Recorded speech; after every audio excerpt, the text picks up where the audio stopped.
Good morning, 7th Street friends. I want to start by extending my thanks to Holly and to the worship committee for the invitation to share this morning about my work with a group called Milligan for All, especially during this Pride Month. I'll drop a link into the chat so that you can go to our website and you can take a look at that now or later and learn more about us. If you've never heard of Milligan University or Emmanuel Christian Seminary, which sits right across the street from it, that's no fault of yours. There is absolutely no real reason you should have heard of a Christian liberal arts university with 1,000 students that sits in the northeastern tip of Tennessee, right where it meets the state of Virginia. Except that there are some historical connections to us disciples. So if you'll forgive a brief historical detour, I want to make those connections plain for us. The disciples are part of what's called the Stone Campbell movement, named after two of our founders, Barton Stone and Alexander Campbell, Stone Campbell. And this movement was built on two principles, twin principles: the hope for the restoration of the New Testament church and the pursuit of the unity of all Christians. Once a booming group on the American religious scene, ironically, this unity movement split into three different groups over the years. You may have heard of them. The Churches of Christ a cappella, not the United Church of Christ, but the Churches of Christ that sing without instruments. The independent Christian churches, and the Disciples of Christ.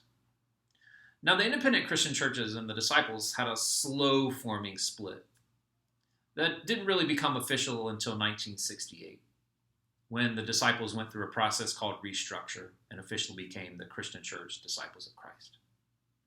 Milligan College was founded back in 1866, about 100 years before that.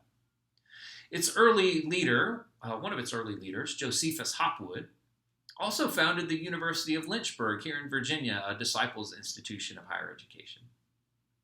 Now, in the early to mid-20th century, Milligan was led by a group of moderates who wanted to bridge the divide between that growing rift between what would become the independents and the disciples. Eventually, their attempts at being moderate ultimately meant that they were sitting on the fence, which put them de facto in the camp of the Christian churches. These are the churches I grew up in and that my spouse Meredith grew up in. And we each made our way through those churches and to Milligan. We were actually taught by first-class scholars. And while we might classify the school as conservative from our perspective, we were, in truth, invited to think critically about our faith inside the classroom and out, and to put it in conversation with all of what we were learning across the disciplines. We built wonderful memories there and lifelong friendships there. And yet, not everyone felt safe or welcome there. If I can, I'd like to take you back to Ash Wednesday, 2005. February 9th is the date. That night, I was supposed to lead an Ash Wednesday service at the church where I served as associate pastor while I was in seminary. Each week in that role, I led a midweek worship service for about 75 middle school and high school students. But this particular year, I had the rug pulled out from under me when an elder came into my office a few weeks prior to Ash Wednesday and told me that the service that we'd been doing for the couple of years prior to that wouldn't be happening this year. The elders had decided that that kind of service was too Catholic. So I replaced the service, and I was still feeling defeated and out of place and angry. After church that night, one of my best friends called and asked if we could go out for coffee. We had gone to Milligan together, and we, in just a couple of months, were about to graduate seminary together. He was and still is a gifted minister with a huge heart and remains one of my best friends. As we drove to the coffee shop, and as I was self-centered and focused just on my own self, my friend spoke with a lump in his throat. And during that drive, my friend came out to me as gay. Now, I'd been wrestling with what I thought about the LGBTQ issue for a while. But at that moment, it could no longer just be an issue, a nameless, faceless idea to be wrestled with no consequence. Now, for me, an issue became a person, a life. A person who lived in fear that his school would kick him out if they learned who he really was, and they likely would have. In fact, he was told some years later after graduation that they would have never admitted him had they known who he really was. A person who feared that even his closest friends would abandon him when they found out. So, with apologies for centering my own narrative, this is what I call my Acts 10 moment. Through our tears, this Ash Wednesday drive was a moment when God spoke loudly and clearly to me. I'd been raised to believe that LGBTQ plus folks were living outside the lines that God had drawn. But in that moment, God announced that those people were exactly who God has called to be at the center of God's story, with every part of their identity made in God's image and loved perfectly. As a cisgendered heterosexual male, that moment and Acts 10 together changed my life, changed my relationships, changed my ministry, changed the way that I walk through the world. Acts 10 is why a close member of my family condemned me to hell as a false teacher, and we didn't talk for over a year. Acts 10 is the text I preached on the day that the congregation I pastored in Georgia became open and affirming. Acts 10 announces that God did then and still does now, drops down sheets from heaven at prayer time, and sends Corneliuses to visit those of us who think we have it all figured out. God's Spirit is still authoring Acts 10 stories. God is still speaking God's boundary-breaking, community-making love for all people.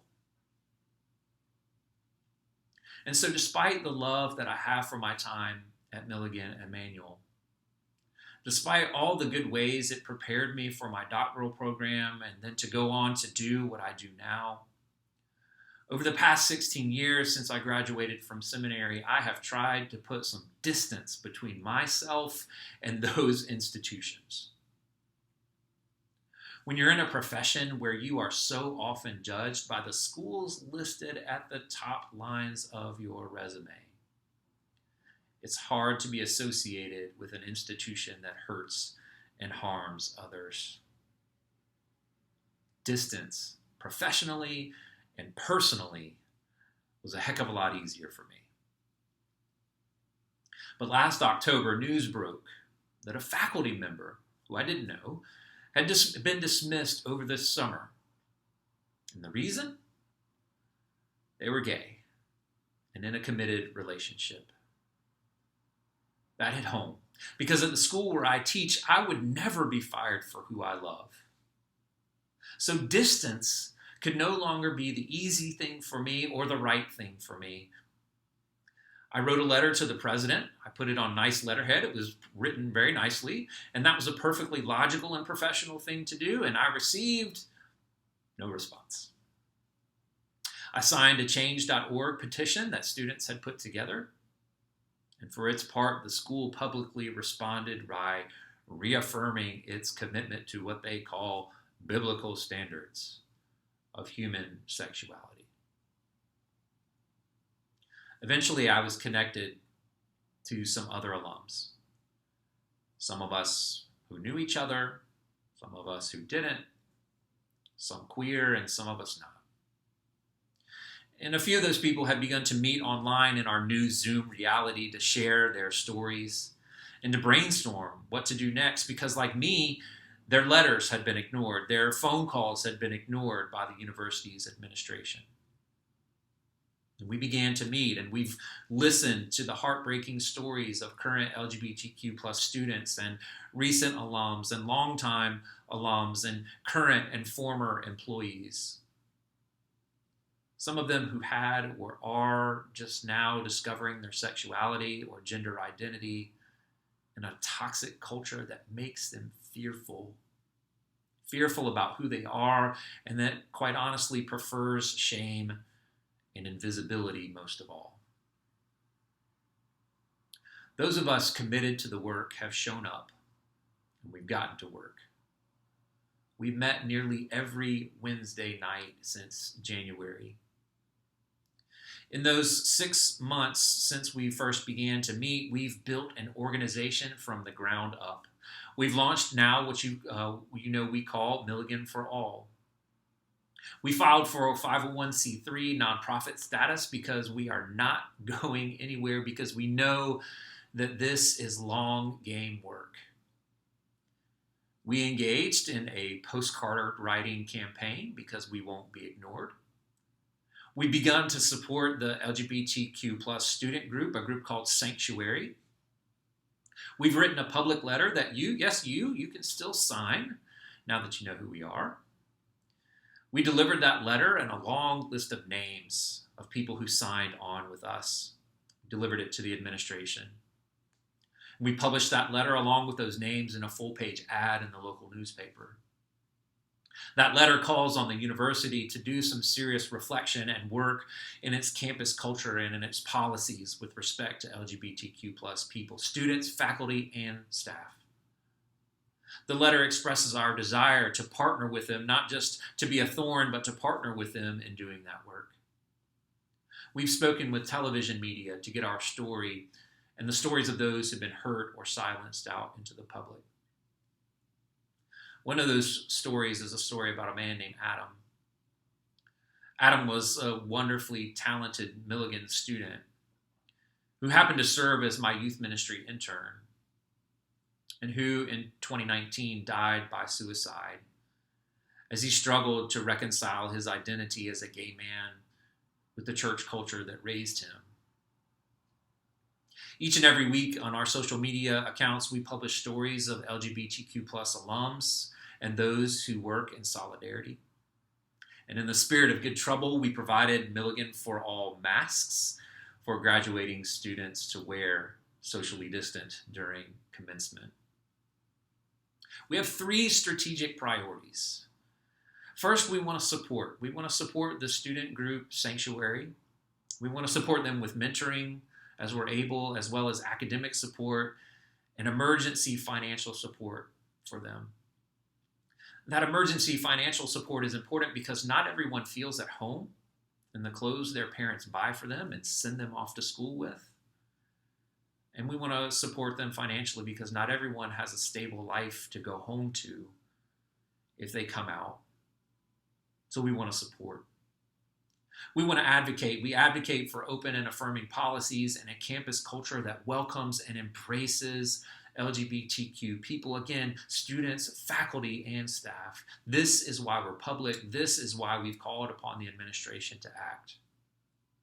And third, we want to engage those of whom join us in this journey, engage with our stories, with a network of support, and eventually with programming that counters the message that others hear, that celebrates the image of God in each and every single one of us. Support, advocate, engage. These are our priorities. Now, after a lot of waiting for after our request for a meeting to the administration back in April with that public letter, and after some not so fancy PR work on their part, the university administration responded with a decision to meet with us. So 2 weeks ago, we, Milligan for All's board of directors, 7 of us, gathered in Johnson City for a meeting with the administration and with a few members of the board of trustees. They insisted to us on an in-person meeting during a pandemic to a group with people from all over the country. So we traveled. We traveled from Minnesota and Michigan and Indiana and Kentucky and here in Richmond, along with a few folks who are local. This was not an easy meeting. They were not exactly happy to see us. But it did have some positives. We said what we came to say. We shared our stories. We shared our hopes for the university and our requests with the university. It most definitely had some not so positive aspects. You might imagine that they weren't so receptive to what we want. Change will not come as fast as we would like it, and there's no promise that it will come at all. We are under no illusions. We know that we are up against big donors and we are up against narrow views. This work won't be done simply by buying a Pride t-shirt at Target or by throwing a rainbow picture frame around our social media profile pictures. There is so much work to be done to support, to advocate, and engage. But we will not settle for distance. At times, this work has brought us to tears. At times, we have sat in long, awkward Zoom silences before we can even form our words of what we've seen and heard. At times, our strategy has had to shift at a moment's notice.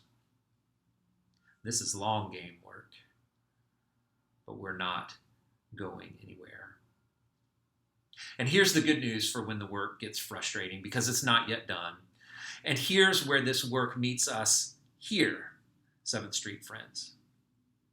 When I'm wondering if we should keep going, if any of this is worth it, if maybe distance might be the best alternative, I'm reminded that I know a God who still speaks unhindered welcome during rooftop prayer to those who think they all have it all figured out. I know a God who still sends Cornelius's. I know a God who at every turn still speaks love and life and liberation. I know a God who refuses the boundaries others put up and draws the circle wider and wider and wider. Not just at a small university in the northeast corner of Tennessee, but here in Richmond too. And wherever it is that we happen to find ourselves. So we continue to work, hoping that we will create a ripple that moves outward wider and wider, just as the circles that God draws. We ask for your prayers and your interest. We asked for, yes, even your donations and your name to sign up and join the work with us. God bless you.